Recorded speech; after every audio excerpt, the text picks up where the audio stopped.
Even when I've left, I do right by you. I'll be your everything, your blue sky. I go to war, I'll fight. Damn right. Even when I've left, I do right by you. I'll be your everything. All right, we are back. Welcome back to the professional. We are back. Welcome back. Welcome back to the Professional Stepdad Show. I am your host, Franco Zavala. Episode 59. I want to talk today about the importance of perseverance, but more important, I want to really talk about the importance of asking for help. It's okay. It's okay to ask for help. It's okay to seek advice. It's okay to seek guidance. It's okay to seek mentorship. It's okay to not know all the answers. I know for me, coming from a background of learning to be, like a man's man and to hold in your emotions. And then I spent time in the military where you really kind of sharpened that edge on me. Asking for help is something that I do not like to do. But as I learned who I was, I learned that it was so important to the progression of me and my growth within the family. And asking for help and the perseverance of just continuing to keep moving forward inch by inch, step by step, minute by minute, so you can finally get to a point in your journey where you can look back and connect the dots and feel satisfied about where you currently stand. And that's what I want to talk about today. Before I go any further, if you have not, please like, subscribe, share, YouTube, SoundCloud, Instagram, TikTok, what else? Website's going to be redone. I'm doing the website different because I have now learned over the last 6 months of doing the show that there are plenty of men out there who need help, want help, are seeking help, but are afraid to let anybody else know around them that they are getting help. So I have been contacted by quite a few stepdads and some stepmoms, and we have connected through this app called Marco Polo. I'm not sure if you guys know this app. It's a pretty great app, and I'm not by any means pitching it. I'm not sponsored or anything by them, but I use it because it allows me to not only see the person, it allows me to hear them, to watch their voice inflection, so that I could properly give them the advice. Because you know it, and as well as I know it, that there are plenty of people that are in our lives who constantly are asking for help. They're constantly asking for advice. They're constantly asking for, should I do this? Should I do that? And then when you give them the things that you need or the things that they need based off of your experience, in reality, once you're gone, they don't ever do anything with it. Those are called assholes. I don't know if you guys know that phrase, but they're called assholes. So there is a power, there is a power in perseverance, but there is a power of asking for help. There is a power behind seeking guidance and mentorship and growth within yourself, within your relationship, and with your kids. And, the episode today is not going to be very, very long. It's not going to be very descriptive as far as specific stories or examples. I just wanted to really come on today and first tell every stepdad out there that you're doing great. You're killing it. Stepmoms, you're doing it. You're killing it. Step parents in general, you guys are killing it. But more important, do not be afraid to ask for help. I'm going to share something with you guys that I was 1000% against. And then once I did it and I progressed forward through it because of perseverance, it ended up being the thing that saved me. Not saved my marriage, not saved me as a stepdad, but saved me. And that was my wife and I sought out counseling before we got married. So we were still in the honeymoon phase / we're engaged / I'm still trying to figure out what kind of stepdad I want to be thing. So I was holding on to the inherited DNA, that inherited beliefs and values that I grew up with, or what I learned from the military, from my life. And if I would have held on to what I thought was comfortable, what felt comfortable, if I would have held on for dear life like most of us do, I would have failed very loudly on a grand stage where I should have been shining.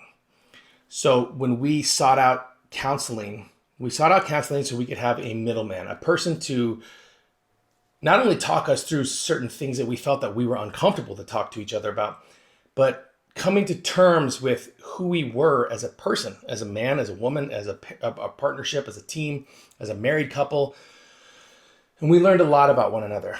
And the one thing I learned more than anything was I had to let go of that you don't need help. You're good. Don't ask for help. What are you asking for help for? Figure it out yourself, Franco. I had to let go of that. And I want to give you guys permission today. Let go. Let go and ask for help. Let go and seek help. Let go and read books. It's okay. You don't have all the answers. There will come a time with a specific scenario, situation with either your partner, yourself, or your kids, or the family members where you will not have the answer. And if you try to solve the problem using the old way of thinking, you will fall. Period. Hands down, that's the way it always is. You have to let go of that old way of thinking and those old beliefs in order to step into the shoes that you saw appear. When we all imagined ourselves as this savior, in a sense, this leader that was going to fill a void, fill a void, fill a hole, fill an emotional connection. It's asking for help. I know that sounds a lot easier said than done, and especially if you know me, you'll know that I'm now okay with it, but I 1000% wasn't before. Why do I keep using percentages? 2 days in a row. I was not okay with it before. I was not okay with asking for help. Here's the crazy thing. I was not okay with you knowing that I needed help. I was not okay with you thinking that I was seeking help because I needed it, but for some reason I had trained my mind that if somebody knew that I was seeking help, that somehow not only devalued me as a man, but as a person, like I couldn't handle it and I wasn't good enough. And all these negative self-talk phrases that we all use each and every single day, especially if you're not doing the self-work, that would have taken me down a path to nowhere, that would have led me to who I was. That's the thing. When we don't know who we are, and we start to move forward in our life, because you know it as well as I know it, things change, things kind of progress forward, how with the jobs, with our family, deaths, births, changes, moving. You ever meet somebody that, or maybe this is you, where something just really shitty is going on in your life, and you're like, you know what, I'm moving to freaking Wisconsin. I'm out of here. I'm going to start over, start fresh, start anew. Here's the problem with that. Because you're still taking this guy with you, your mind, you're taking your old habits and your beliefs, you're taking it with you. Nothing's going to change. It'll look different, but it's still going to be the same. It'll be all the same stuff. There is a common denominator within all of your problem. Every problem that you have, every problem that is happening to you right now, currently in your life as a stepdad, the common denominator is you. The common denominator is who you were, who you are. Especially if you're not diligently putting in the work to better yourself and better your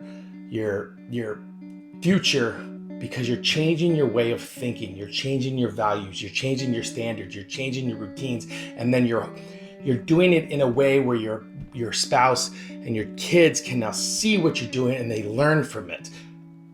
I've been in my family now, guys, over 10 years.